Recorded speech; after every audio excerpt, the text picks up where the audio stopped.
Pues ahí está.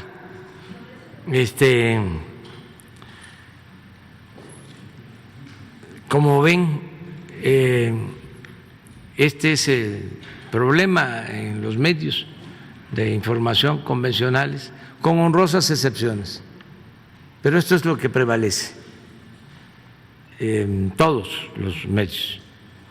Estamos viviendo en uno de los peores tiempos, los peores momentos del periodismo en México. Y yo tengo confianza, espero que haya una renovación para que se informe con objetividad, que haya equilibrios, que haya profesionalismo, que no se calumnie, que no haya mentiras, que se informe con la verdad y que se esté lo más distante que se pueda del poder político y económico y lo más cercano que se pueda al pueblo, porque a nosotros no nos afecta mucho, hasta nos da elementos, ¿no?, para mostrar el bajo nivel moral de nuestros adversarios. Aplica la frase de Juárez: el triunfo de la reacción es moralmente imposible. Con esto. Pero ¿qué pasa con los ciudadanos? ¿Qué no tienen derecho a una información veraz? ¿Y cómo algunos se tragan todos estos platos de mentira?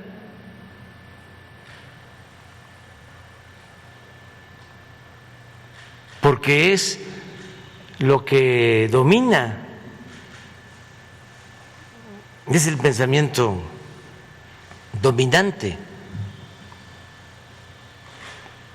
Afortunadamente hay una corriente nueva y la gente está cada vez más consciente, más despierta, y eso hay que seguirlo alentando. Y aunque se enojen los adversarios, por eso es esta columna, esta sección en la mañanera, porque es un buen tema. Antes, todo lo que salía en los medios prácticamente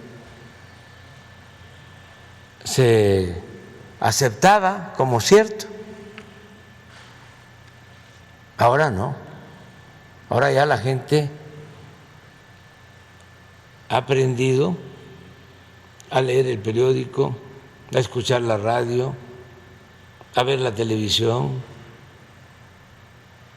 a interactuar en las redes.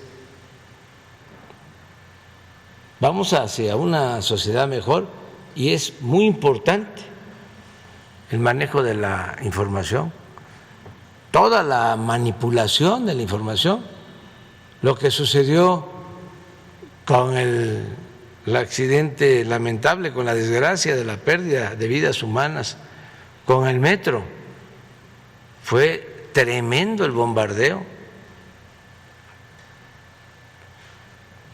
y muchos terminaron de convencerse de que había que castigar al gobierno que represento, porque fue apabullante. Incluso hablaban por teléfono a las casas. Guerra sucia. Bueno, hasta el New York Times, porque esto no es un asunto solo de México, es una crisis mundial de los medios de información.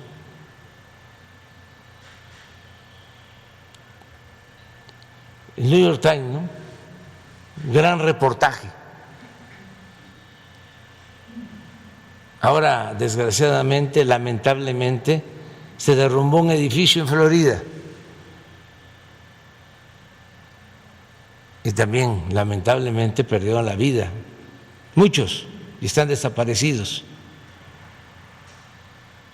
¿Ha hecho, pregunto, el New York Times el mismo reportaje?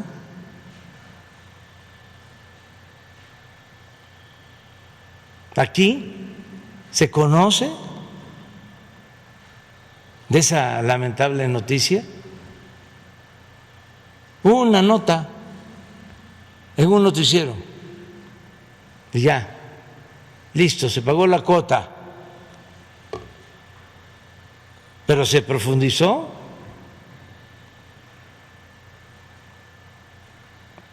No, pasó de noche. Entonces, ¿qué demuestra eso? Ese proceder, por los intereses que defienden los medios de información, que no son los intereses del pueblo.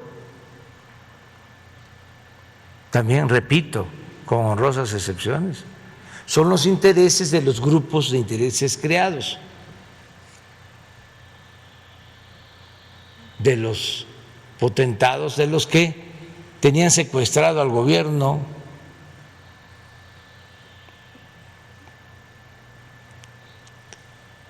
El gobierno era un comité al servicio de ellos y ahora están molestos.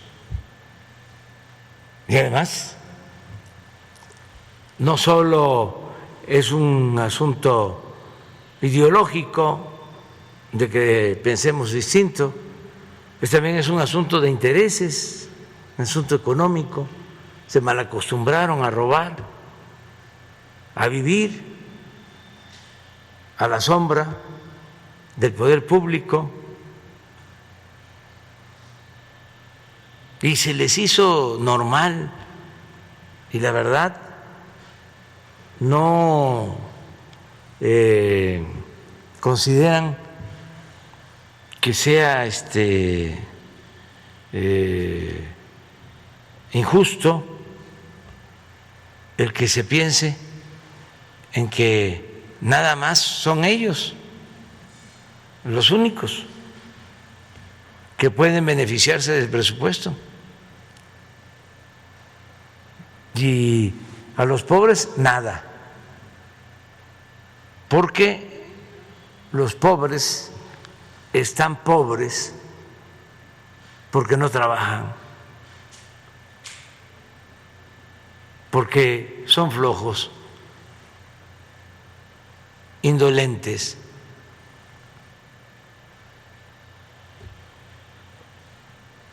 o porque desde que el mundo es mundo hay ricos y pobres, y hay quienes gozan de suerte y son afortunados y otros no, y hay que entenderlo así y llegar también a entender que el que nace pobre pues va a morir pobre. Esa es la ley de la vida, ese es el pensamiento conservador predominante de tiempo atrás.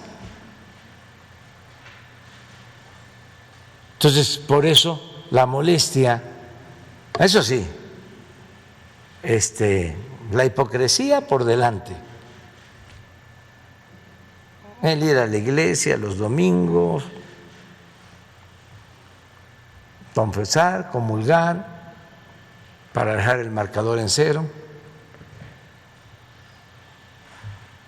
volver a pecar y regresar el domingo a dejar otra vez en cero el marcador.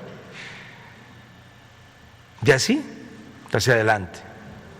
Y decirse cristianos. ¿Y qué fue la vida y la obra de Jesús Cristo? ¿No fue la justicia? ¿No fue ayudar a los desposeídos, a los pobres, a los humildes? ¿No lo seguían y lo espiaban y lo crucificaron por eso? Entonces, ¿qué es la religión si no es humanismo? ¿Qué es? Entonces, ya, fuera máscaras, acepten públicamente, si no van a reflexionar en la intimidad y buscar cambiar, pues que se acepte que el Dios de los oligarcas y de los que piensan de la misma manera, pues es el dinero, es lo material.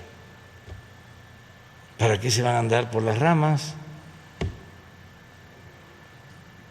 Porque es peor esa hipocresía.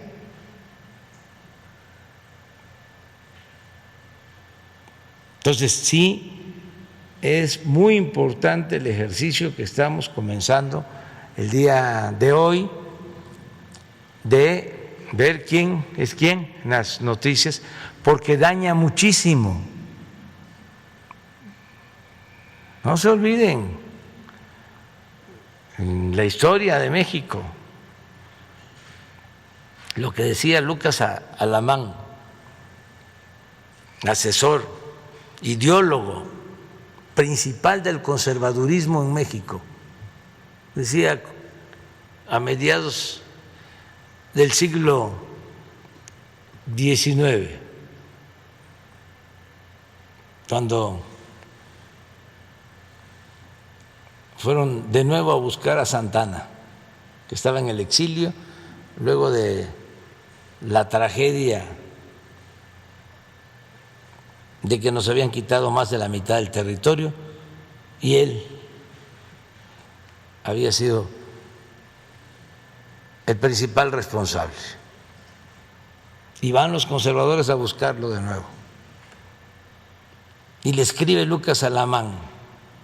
Es una carta que un día vamos a poner aquí, porque en eso se equivocó el gran filósofo alemán, diciendo de que la historia no se repite, solo en su versión caricaturesca. Y no, sí se repite la historia. Y le dice Lucas Alamán, no se preocupe, venga, porque nosotros controlamos, en ese entonces se llamaba la opinión general, que ahora se le llama opinión pública, y la controlamos porque somos los dueños de los principales periódicos de la capital y de las ciudades del país, de los estados del país. Y en efecto, pues regresa Santana y aplausos.